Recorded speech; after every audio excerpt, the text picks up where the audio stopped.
지금 시대에 제가 여러분께 좀 제안하고 싶은 커리어는 저는 1년 차까지는 실력 있는 데서 배워라. 세 번째 내용은요, 성장의 기회입니다. 성장의 기회. 사실 2번하고 3번도 조금 연결이 돼요. 그러니까 리더가 사이코냐 아니냐라는 거는 지금 이 뒤에 거가 동반이 되냐 안 되냐를 좀 따져봐야 됩니다. 성장을 못하고 있는데 리더가 사이코면 그건 진짜 사이코인 거예요. 근데 사이코인데 성장을 시키고 있잖아요? 그럼 그냥 독특한 겁니다. 이걸 구분할 수 있어야 돼요. 지금 이 내용을 보면 현재 재직 중인 회사에서 성장을 얼마나 기대하고 있나요? 했을 때 퇴사하고 싶은 사람들은 성장 가능성을 매우 낮게 보고 있습니다. 제가 그 직업 편성하고 피드백을 좀 보면서 사실 그런 생각을 했어요. 참 모순적이다. 회사의 성장성은 매우 높다고 체크해놓고 리더십은 최악이다 이렇게 생각하더라고요. 그 내용 코멘트를 보면은 나를 가르쳐주지 않아요.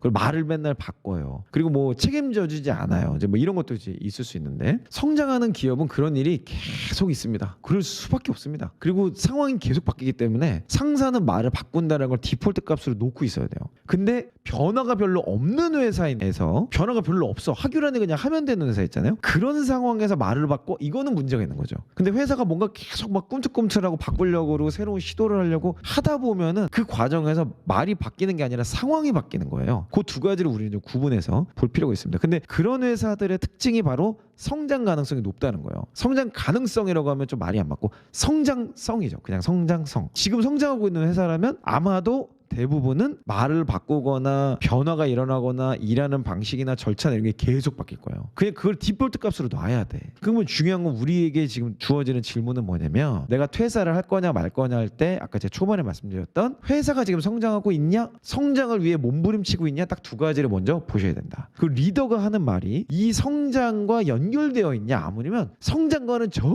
상관없는 헛소리를 하고 있냐 이걸로 판단을 해야 되는 것 같아요. 회사가 성장하고 있어요? 그럼 위에 있는 내용들에서 리더가 나에게 기회를 줄 확률이 매우 높습니다. 결국에는. 그리고 이 심리 상태 있죠. 이 심리적으로 지칠 시간도 없어요. 정신이 없거든. 이게 좀 결과론적인 것 같고 이 결과론적인 것에 더 근본적인 게 리더십인 것 같아요. 좀 더 본질로 내려가면. 그리고 여기서 조금 더 본질로 내려가면 결국에는 성장할 수 있는 기회가 있냐 없냐가 결론이지 않을까. 이 세 가지로 결국 귀결이 되고 회사의 성장성이 있는 회사라면 사실 회사 분위기가 좋을 겁니다. 회사 분위기 나쁘지 않을 거예요. 근데 결국은 회사가 성장하지 못하고 하는 게 잘 안 되고 어렵고 이런 것들이 벌써 오래된 거야. 누적됐고 코로나 때부터 꺾이기 시작하고 지금까지 계속 꺾이면 그렇게 될 확률이 매우 높은 거죠. 뭐 한두 번 이렇게 기복이 있을 수 있어요. 모든 비즈니스가 성장하는 회사들조차도 쭉 크는 회사도 물론 있지만 쭉 걷다가 쭉 꼬꾸라지는 회사가 더 많아요. 그것보다는 점진적으로 증가하면서 이 증가 곡선이 쭉 올라가는 게 좋은 거예요. 그게 진짜 실력이 있는 거거든요. 근데 그 과정에서 그래프를 줌인을 해서 보면 이렇게 왔다 갔다 합니다. 그러면서 결국 우상향 그래프를 가는 게 결국에는 성장하는 회사의 특징이죠. 그러니까 여러분의 회사의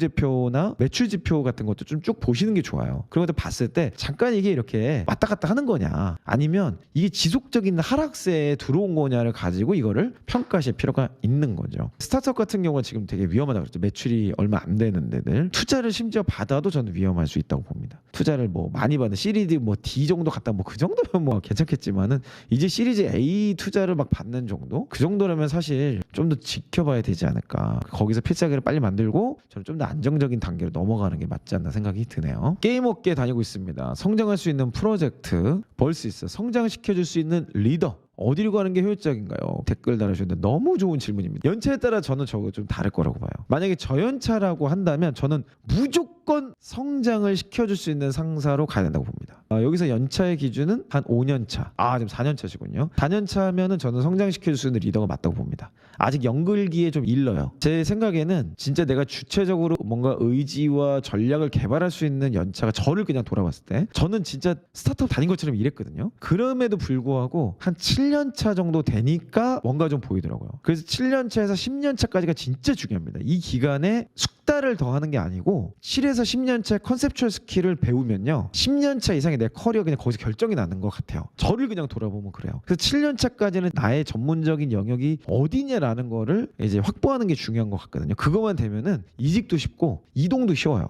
근데 5년차를 기준으로 그 이상이다 라고 한다면 그때부터는 저는 성과가 더 중요해지지 않나 생각이 듭니다. 그래서 5년 차까지는 나의 어떤 역량이나 전문성을 세팅하는 기간을 좀 보시고 5년 차 이상이다 라고 한다면 이제 5에서 7년 차까지는 그게 좀 오버랩되는 시간일 것 같고요. 7년 차 이상이라고 한다면 저는 무조건 성장하는 쪽으로 당연히 가야 된다고 말씀드리고 싶네요. 저는 과감하게 도전해 보시라고 응원해 드리고 싶습니다. 그래서 어찌됐건 결국에는 저는 퇴사를 결정 지을 때 제일 중요한 게 성장하고 있냐 이걸로만 그냥 먼저 보셔야 될 것 같고요. 퇴사 생각이 없는 직장인들만 보면 이분들은 여기에서 평균 4.7점이에요. 그러니까 평가 요인 중에 아주 큰 차이가 있죠. 그러니까 결국엔 회사가 성장하면은 모든 거가 다 이해가 된다는 거야. 그냥 회사 성장하고 있으면. 근데 회사 꼬꾸라지고 있으면은 리더십 분위기도 당연히 안 좋고요. 그리고 아픈 사람들이 많어 주변에. 몸빵을 해야 되거든. 몸빵을 하든 정서적으로 땜빵하든 뭔가 땜빵을 해야 돼. 그러니까 아무래도 좀 어려운 부분이 있지 않을까라고 좀 정리를 해드릴 수 있겠네요. 자, 마지막으로 사내 문화입니다. 사내 문화에서는요, 회사 문화에 얼마나 만족하고 있나요? 라고 했을 때 퇴사하고 싶은 사람들 여전히 이것에 대해서 굉장히 안 좋게 보고 있는데, 여기서는 좀 다른 이 항목이랑 차이가 있는 거가 8년차 이상이 굉장히 높게 나옵니다. 8년차 이상의 경우에 사내 만족도가 문화 만족도 2.1로 여기 2점이 50%로 제일 높죠. 생각해보면 사내 정치와 관련된 이런 부분이 아닌가 이런 생각이 좀 드네요. 그래서 저는 이제 8년차 이상이라고 했으니까 이제는 7년차 넘어간 거잖아요. 지금 시대에 제가 여러분께 좀 제안하고 싶은 커리어는, 저는 7년차까지는 실력 있는 데서 배워라. 진짜 연봉 따지지 말고 실력 있는 상사 밑에서, 그리고 내가 배울 수 있는 상사 밑에서 7년차까지는 잘 배워라. 그리고 7년차부터 10년차가 진짜 커리어에 이제 남은 인생에 있어서 너무 중요한 건데, 7년차에서 10년차에서는 진짜 성과를 낼 수 있는 대로 가라. 그래서 진짜 의미 있는 성과를 내고 10년차가 넘으면 이때부터는 독립을 준비해라. 그래서 이 독립이라는 거를 뭐 그냥 그 회사에서 계속 성장하는 것도 괜찮습니다. 나는 이 회사에서 그냥 임원 달고 계속 이제 갈 거다, 이렇게 가도 되고요. 아니면 나는 이 회사도 좋았는데 여기에서 배운 것들을 가지고 다른 일을 좀 해보고 싶다. 창업 이 있겠죠. 이런 쪽으로 저는 미리 준비하는 것이 좋지 않을까. 내일 하는 게 가장 좋습니다. 1인 기업을 하셔도 되고 작은 창업을 할 수도 있고, 또는 스타트업 하는 회사에 조인해서 창업 멤버로 같이 하셔도 좋고. 그래서 뭔가 한번 그런 경험을 해보는 것은 저는 인생에 있어서 굉장히 좋은 내용이 아닌가. 그래서 제가 생각하기에는 7년차 정도에서 10년차가 진짜 중요해요. 그래서 지금 여기에 너무 안타까운 거는 8년차 이상이 회사 문화에 만족을 저렇게 못한 경우면은 정말 안타깝지만 회사에 적응을 좀 실패했다고 보는 것이 맞을 것 같아요. 그래서 제가 예전에도 다른 데이터 스트리밍 때도 말씀드렸지만 조금 늦었다, 빨리 이직하는 게 낫습니다. 제 생각에는 일반적으로 진짜 어느 레벨이 딱 돼본 게 아니면, 어떤 본부장 레벨, 무슨 PM, 커다란 이제 프로젝트 PM을 했다든지 뭔가 이런 책임자 레벨 해본 게 아니면 10년차 이상의 이직이 참 이게 쉽지가 않습니다. 포지션도 많지도 않고. 물론 이제 업태마다 좀 다를 수는 있겠지만 제가 보기에는 지금 저렇게 되기 전에 빨리 이직하시는 게 좋아요. 7년차 정도에. 제가 그래서 항상 그 라인을 드리잖아요. 3에서 5년 차, 요때 1차로 수평 이동, 5에서 7년 차 때 수직으로 이동. 그래서 수직이라는 게 뭐 중소기업에서 대기업 가는 게 아니고 팀원에서 팀장 레벨, 좀 책임자 레벨로 뭔가 한 단계 점핑해서 올라가는 거, 직책이 바뀌는 거죠. 5에서 7년 차로 그걸 한번 도전을 해보면서 나에게 맞는 기업들을 한 두세 군데 다녀보는 거는 괜찮아요. 요 레벨에서 1, 2년에 한 번씩 이직하는 것은 괜찮습니다. 근데 3년 차 미만에서 1년에 한 번씩 이직하는 건 굉장히 위험한 행동이라고 보여지고요. 3에서 5년 차에서도 위험합니다. 근데 7에서 10년 차 사이에 이렇게 1년에 한두 번씩 이직하는 거는 그렇게 큰 흠은 안 돼요. 결국 실력만 있으면 되거든요. 이때는 그 실력이 있고 나와 잘 맞는 조직을 찾아서 10년 이후에 나의 커리어를 잘 설계하는 것이 일반적인 직장 생활을 한다라면 가장 안정적인 게 아니겠느냐라고 여러분께 말씀을 드릴 수 있겠네요. 그래서 10년 차 이후에는 저는 그냥 둘 중에 하는 것 같아요. 그 회사에 눌러 앉든지, 진짜 눌러 앉을 정신으로 다니시든지, 아니면 저는 이걸 추천드리고 싶은데 과감하게 독립을 준비하시든지. 독립을 준비하면 진짜 아이러니하게도 회사에서 붙잡게 됩니다. 이게 참 그렇더라고. 깨어있다는 뜻이거든요. 근데